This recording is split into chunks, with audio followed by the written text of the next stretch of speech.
Part 36 Shri गणेशाय नमः। श्री जानकी वल्लभो विजयते। श्री रामचरितमानस उत्तरकांड। पुनि सप्रेम बोले खगराऊ, जो कृपाल मोहि ऊपर भाऊ। नाथ मोहि निज सेवक जानी, सप्त प्रसन्न मम कहु बखानी। पक्षीराज गरुण जी फिर प्रेम सहित बोले, हे कृपालु, यदि मुझ पर आपका प्रेम है तो हे नाथ, मुझे अपना सेवक जानकर मेरे 7 प्रश्नों के उत्तर बखान कर कहिए।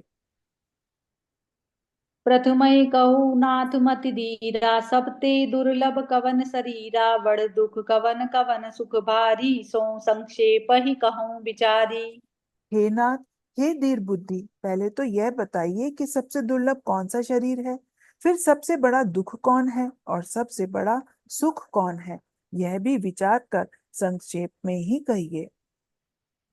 संत असंत मरम तुम जानो, तिनकर सहज स्वभाव बखानो। कवन पुण्य श्रुति विदित विशाला, कहूँ कवन अग परम कराला।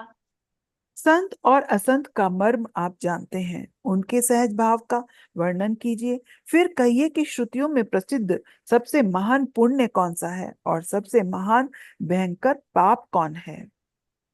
मान सरोग कहूँ समुझाई, तुम सर्वज्ञ कृपा अधिकाई। तात सुनऊ सादर अति प्रीति, मैं संक्षेप कहूँ यह नीति। फिर मानस रोगों को समझाकर कहिए, आप सर्वज्ञ हैं और मुझ पर आपकी कृपा भी बहुत है। हे तात, अत्यंत आदर और प्रेम के साथ सुनिए, मैं यह नीति संक्षेप से कहता हूँ। नर तन सम नहीं कवनयु देही, जीव चराचर जाचत तेही। नरक स्वर्ग अपबर्क निसेनी, ज्ञान विराग भगति शुभ देनी।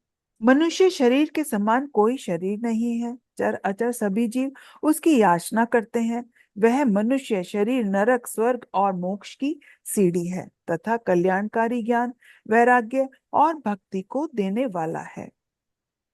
तो तनु धरि हरि भजई जे न, जे नर होई विषय रत मंद मंद तर।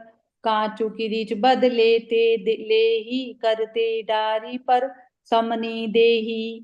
ऐसे मनुष्य शरीर को धारण करके भी जो लोग श्री हरि का भजन नहीं करते और नीच से भी नीच विषयों में अनुरक्त रहते हैं, वे पारसमणि को हाथ से फेंक देते हैं और बदले में कांच के टुकड़े ले लेते हैं।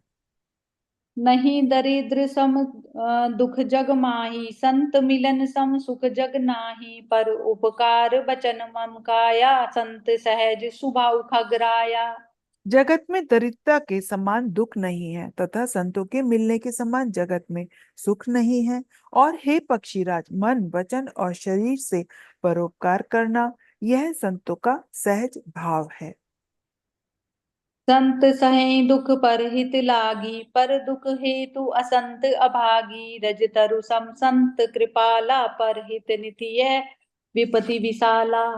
संत दूसरों की भलाई के लिए दुख सहते हैं और अभागे असंत दूसरों को दुख पहुंचाने के लिए। कृपालु संत बोझ के वृक्ष के समान दूसरों के हित के लिए भारी विपत्ति सहते हैं। सन इव खल पर बंधन करई, खाल कढ़ाई विपति सई मरई। खल बिनु स्वारथ पर उपकारी, अहि मूषक इव सुनु उर्गारी। किंतु दुष्ट लोग सन की भांति दूसरों को बांधते हैं और अपनी खाल खिंचवाकर विपत्ति सहकर मर जाते हैं। हे सर्पों के शत्रु गरुण जी, सुनिए, दुष्ट बिना किसी स्वार्थ के सांप और चूहे के समान अकारण ही दूसरों का अपकार करते हैं।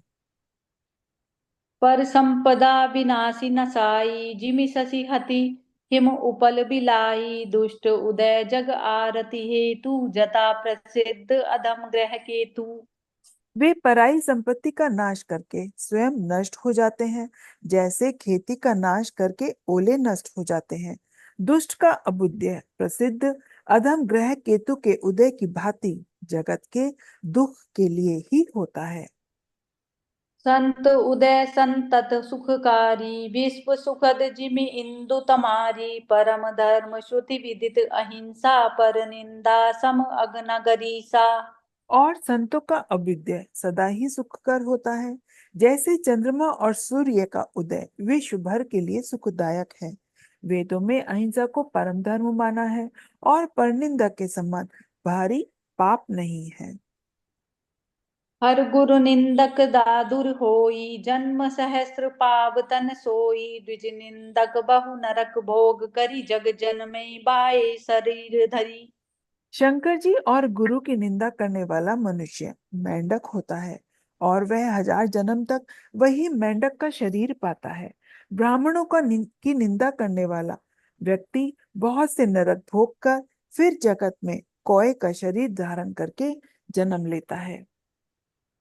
सुर श्रुति निंदक जे अभिमानी, रो रव नरक परहीं ते प्राणी। होई उलुक संत निंदारत, मोह निशा प्रिय ज्ञान भानुगत। जो अभिमानी जीव देवताओं और वेदों की निंदा करते हैं वे रौरव नरक में पड़ते हैं। संतों की निंदा में लगे हुए लोग उल्लू होते हैं जिन्हें मोह रूपी रात्रि प्रिय होती है और ज्ञान रूपी सूर्य जिनके लिए बीत गया रहता है। सबके निंदा जे जड़ करहीं, ते चमगादुर होय अवतरहीं। सुनऊं तात अवमान सरोगा, जिन ते दुख पावहीं सब लोगा। जो मूर्ख मनुष्य सबकी निंदा करते हैं वे चमगादड़ होकर जन्म लेते हैं। हे तात, आप मानस रोग सुनिए जिनसे सब लोग दुख पाया करते हैं। मोह सकल व्याधिन कर मूला, तिनके पुनि उपजई बहुसूला। काम बात कफ लोभ अपारा, क्रोध पित्त नित छाती जारा। सब रोगों की जड़ मोह है। उन व्याधियों से फिर और बहुत से शूल उत्पन्न होते हैं। काम वात है, लोभ अपार कफ है और क्रोध पित्त है जो सदा छाती जलाता रहता है। प्रीति करई जो तीनई भाई, उपजई सन्न्यपात दुखदाई। विषय मनोरथ दुर्गम नाना, ते सब सूल नाम को जाना। यदि कहीं ये तीनों भाई प्रीति कर ले तो दुखदायक सन्निपात रोग उत्पन्न होता है। कठिनता से प्राप्त होने वाले जो विषयों के मनोरथ हैं वे ही सब शूल हैं। उनके नाम कौन जानता है। ममता दादु कंडु षडराई, हर्ष विषाद गरा बहुताई। पर सुख देखी जरनी सोई छई, कुष्ठ दुष्टता मन कुटिलई। ममता दाद है, ईर्ष्या खुजली है, हर्ष विषाद गले के रोगों की अधिकता है। परम सुख को देखकर जो जलन होती है वही क्षय है। दुष्टता और मन की कुटिलता ही कोढ़ है। अहंकार अति दुखद डमरुआ, दंभ कपट मन मान नेहुरा। तृष्णा उदर वृद्धि अति भारी, त्रिविध ईशना तरुण तिजारी। अहंकार अत्यंत दुख देने वाला डमरू रोग है। दंभ कपट मद और मान नहरुआ रोग है, नसों का रोग है। तृष्णा बड़ा भारी उदर वृद्धि रोग है। 3 प्रकार की प्रबल इच्छाएं पुत्र धन और मान प्रबल तिजारी हैं। जुग विधि ज्वर मत्सर अभिवेका, कह लगी कहूँ कुरोग अनेका। मत्सर और अविवेक 2 प्रकार के ज्वर हैं। इस प्रकार अनेकों बुरे रोग हैं जिन्हें कहाँ तक कहूं।